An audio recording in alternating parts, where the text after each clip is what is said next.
Hi friends, welcome back to Moni Spicy Kitchen. இன்னைக்கு நாம என்ன ரெசிபி பார்க்க போறோம்னா பேக்கரி ஸ்டைல்ல ரொம்ப டேஸ்டியான ஸ்பாஞ்சா இருக்கக்கூடிய பனானா அப்சைட் டவுன் கேக். இது ரொம்ப சூப்பரா இருக்கும், ரொம்பவே சாஃப்டா இருக்கும். இந்த கேக் பார்த்தீங்கன்னா டீ டைம் ஸ்நாக்காக கூட இருக்கும். நம்ம ஈவினிங் டீ போடுறோம் அப்படின்னா இதில் ஒரு பீஸ் வச்சு சாப்பிடும்போது ரொம்ப எம்மியாக டேஸ்டியாக இருக்கும். குழந்தைங்களுக்கு ஸ்கூல் விட்டு வரும்போது நீங்கள் இந்த மாதிரி ரெடி பண்ணி கொடுக்கலாம். இப்போ வாங்க இது எப்படி செய்யலாம் அப்படிங்கிறத நம்ம டீட்டெயிலாக பார்த்துடலாம். அதுக்கு முன்னாடி நம்ம சேனலுக்கு இப்போ தான் ஃபஸ்ட் டைமாக வரீங்கன்னா மறக்காமல் சப்ஸ்கிரைப் பண்ணிடுங்க. அப்படியே கூட இருக்கக்கூடிய பெல் பட்டனையும் ப்ரெஸ் பண்ணுங்கள். அப்போ தான் நம்ம போடக்கூடிய நியூ வீடியோஸ் உங்களுக்கு நோட்டிஃபிகேஷனாக வரும். மறக்காமல் லைக் பண்ணுங்கள், ஷேர் பண்ணுங்கள். இப்போ வாங்க வீடியோக்குள்ளே போய் இது எப்படி செய்யலாம் அப்படிங்கிறத நம்ம பார்த்துடலாம்.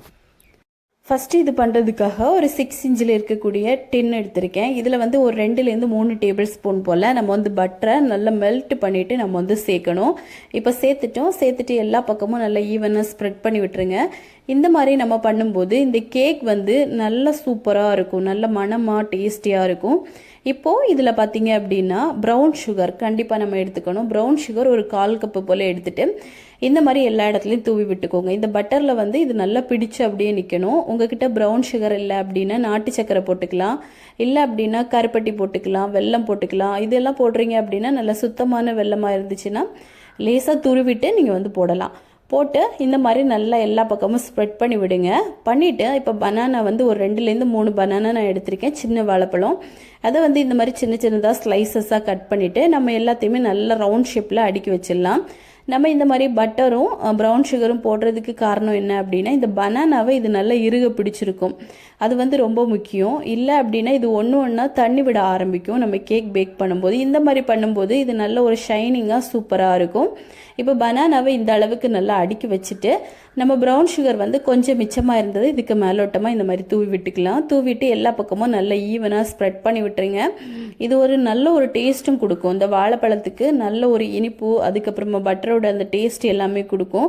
சாப்பிட ரொம்ப நல்லாயிருக்கும். இப்போ இதை நம்ம மாற்றி வச்சுட்டு கேக் பேட்டர் ரெடி பண்ணிடலாம். இதுக்கு கண்டிப்பாக பட்டர் ரொம்ப முக்கியம். 100 கிராம் அளவுக்கு நான் பட்டர் எடுத்திருக்கேன். இது ரூம் டெம்பரேச்சரில் இருக்கக்கூடிய பட்டராக இருந்துச்சு அப்படின்னா நம்மளுக்கு ஈஸியாக மெல்ட் ஆகி வந்துடும். ஃபஸ்ட்டு நல்ல ஃப்ரிட்ஜில் இருக்குது அப்படின்னா அதை வெளியே எடுத்து கொஞ்சம் நேரம் வச்சுருங்க. அதுக்கப்புறமா நம்ம பவுலில் ஆட் பண்ணிடலாம். ஆட் பண்ணிவிட்டு இந்த மாதிரி நல்ல ஒரு விஸ்க் வச்சு பீட் பண்ணிங்க அப்படின்னா கொஞ்ச நேரத்தில் கொஞ்சம் நல்லா பீட் ஆகி வரும். அதுக்கப்புறமா இதில் 3/4 கப் அளவுக்கு பவுடர் சுகர் சேர்க்குறோம். 3/4 கப் அளவுக்கு. இது பவுடர் சுகராக தான் நம்ம சேர்க்கணும். நேரடியாக சுகர் சேர்த்திங்க அப்படின்னா இந்த பட்டரில் அது மெல்ட் ஆகாது. நல்லா பவுடர் பண்ணிவிட்டு அதுக்கப்புறமா சேருங்க. இப்போது இந்த சுகர் கூட இந்த பட்டரும் சேர்த்து நல்லா நம்ம மிக்ஸ் பண்ணும்போது நல்லா உப்பி வரும். ஒரு 1லேருந்து 2 நிமிஷத்துக்கு கைவிடாமல் இந்த மாதிரி நல்லா மிக்ஸ் பண்ணி கொடுத்துட்டே இருங்க. இப்போ பாருங்கள் நல்லா கலர் சேஞ்ச் ஆக ஆரம்பிக்கும். நல்ல ஒரு ஒயிட் கலர் வரணும். இந்த அளவுக்கு நல்ல ஒயிட் கலர் வந்ததுக்கப்புறமா நம்ம பீட் பண்ணுறதை ஸ்டாப் பண்ணிடலாம். அது வரைக்கும் நல்லா பீட் பண்ணி எடுத்துக்கோங்க. இப்போ பாருங்கள் நம்மளுக்கு சூப்பராக ரெடி ஆயிடுச்சு. இப்போ இதில் நம்ம முட்டை சேர்க்க போகிறோம். சரியாக 2 முட்டை சேர்க்கணும். ரூம் டெம்பரேச்சரில் இருக்கக்கூடிய முட்டை தான் சேர்க்கணும், ஃப்ரிட்ஜிலேருந்து சேர்க்கக்கூடாது. அதே சமயம் 2 முட்டையும் ஒரே நேரத்தில் நம்ம சேர்க்கக்கூடாது. ஒன்று போட்டு நல்லா மிக்ஸ் பண்ணிவிட்டு அது நல்லா இந்த அளவுக்கு மிக்ஸ் ஆனதுக்கப்புறமா மறுபடிக்கும் இன்னொன்று சேர்க்கணும். இது ரொம்ப முக்கியம். இந்த மாதிரி பண்ணிக்கோங்க. இப்போது 2 முட்டையும் நம்ம போட்டுட்டு நல்லா மிக்ஸ் பண்ணி எடுத்துக்கலாம். இப்போது நல்லா மிக்ஸ் பண்ணிட்டோம். இனிமேல் இதில் 1 டேபிள் ஸ்பூன் அளவுக்கு கார்ன்ஃப்ளவர் மாவு சேர்க்குறோம். அப்புறமா 1 கப் அளவுக்கு மைதா மாவு. மைதா மாவுக்கு பதிலாக நம்ம கோதுமை மாவு சேர்க்கலாம், ரொம்ப நல்லா இருக்கும். நான் மைதா மாவு எடுத்திருக்கேன். கார்ன்ஃப்ளவர் மாவு நம்ம எதுக்கு போடுறோம் அப்படின்னா அந்த கேக் இன்னும் ஃப்ளஃபியாக நல்லா சூப்பராக வரணும் அப்படின்னா நம்ம கண்டிப்பாக கார்ன்ஃப்ளவர் மாவு போட்டே ஆகணும். 1 டேபிள் ஸ்பூன் கணக்கு பண்ணி போட்டுக்கோங்க. போட்டுட்டு இப்போ இதை நல்லா மிக்ஸ் பண்ணிவிட்டு அதுக்கப்புறமா இதில் 1/4 teaspoon baking soda, 1 table spoon அளவுக்கு பேக்கிங் பவுடர், இது ரெண்டையும் சேர்த்து இப்போ நல்லா மிக்ஸ் பண்ணி எடுத்துக்கலாம். இந்த கேக் பேட்டரை பொறுத்தவரை இது இந்த அளவுக்கு நல்லா திக்காக தான் இருக்கணும், தண்ணி லிக்விடாக இருக்கக்கூடாது. இதில் எக்ஸ்ட்ரா ஒரே 1 டேபிள் ஸ்பூன் அளவுக்கு கொஞ்சமாக ஹாட் வாட்டர் மட்டும் நான் சேர்த்துருக்கேன். நீங்கள் சூடான பால் கூட சேர்க்கலாம்.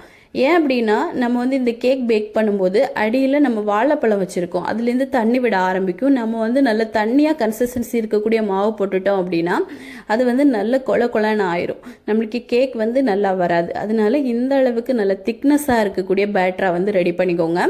ரெடி பண்ணிவிட்டு இப்போ இதை நம்ம டின்னில் விற்றுடலாம். இதை பாருங்கள், நம்ம இந்த கேக் பேட்டரை பொறுத்தவரை நல்லா திக்காக தான் இருக்கும். நம்ம எடுத்து பார்க்கும்போது பார்த்தீங்க அப்படின்னா அப்படியே இருக்கும். நல்ல கன்சிஸ்டன்சி நல்ல மாவு மாதிரி இருக்கும்.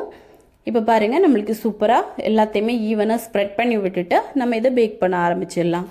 நான் வந்து ஓவனில் தான் பேக் பண்ண போகிறேன். ஓவனில் 180 டிகிரியில் ஒரு 45 மினிட்ஸ்க்கு நம்ம பேக் பண்ணிட்டோம் அப்படின்னா சூப்பராக வந்துடும். அதே சமயம் கடாயில் பண்ணுறீங்க அப்படின்னாலும் ஒரு 45 நிமிஷம் லோ ஃப்ளேமில் நீங்கள் வந்து வேக வச்சிட்டீங்க அப்படின்னா பர்ஃபெக்டாக வந்துடும். இப்போ பாருங்கள் வெந்துருச்சு. வெந்துட்டு ஒரு 10 நிமிஷத்தில் இதை நம்ம வந்து டிமோல்ட் பண்ணிடலாம். ரொம்ப ஈஸியாக இலகி வந்துடும். இப்போது ஓரத்தை இந்த மாதிரி ஒரு கத்தி வச்சு எடுத்து விட்டுட்டு ஒரு தட்டில் கவுத்து போட்டுட்டு தட்டுனீங்க அப்படின்னா பாருங்கள் எவ்வளோ ஸ்மூத்தாக இலகி வருதுன்னு. நம்மளுக்கு சூப்பராக ரொம்ப ஈஸியாக அப்சைட் டவுன் கேக் வந்து ரெடி ஆயிடுச்சு. இது வந்து பனானா வச்சு பண்ணியிருக்கோம். பேக்கரிகளில் பார்த்தீங்கன்னா இது ரொம்ப காஸ்ட்லியாக விற்பாங்க. ஆனால் வீட்டில் ரொம்ப சிம்பிளாக ரொம்ப சாஃப்டாக கேக் வந்து பார்த்தீங்கன்னா பூ மாதிரி ரொம்ப சாஃப்டாக இருக்கும். நல்ல மணமாகவும் இருக்கும். நீங்கள் கண்டிப்பாக ட்ரை பண்ணலாம். இப்போ அவ்வளோதான். இதை சூடாகவே நம்ம சாப்பிடலாம். இல்லை அப்படின்னா ஃப்ரிட்ஜில் வச்சுட்டு கூட நீங்கள் எடுத்து சாப்பிடலாம். ரொம்ப ரொம்ப நல்லா இருக்கும். ஸோ கண்டிப்பாக நீங்களும் இதே மெத்தடில் உங்கள் வீட்டில் ட்ரை பண்ணி பாருங்கள். ட்ரை பண்ணி பார்த்துட்டு எப்படி வந்துச்சுன்னு மறக்காமல் கமெண்ட் பண்ணுங்கள். இதே மாதிரி இன்னும் நிறைய ரெசிபிஸ் வேணும்னு நினச்சிங்கன்னா மோனி ஸ்பைசி கிச்சன் சேனலை சப்ஸ்கிரைப் பண்ணி வச்சுக்கோங்க. லைக் பண்ணுங்கள், ஷேர் பண்ணுங்கள். நெக்ஸ்ட் இன்னொரு வீடியோவில் உங்களை சந்திக்கும் வரை டேக் கேர், பாய்.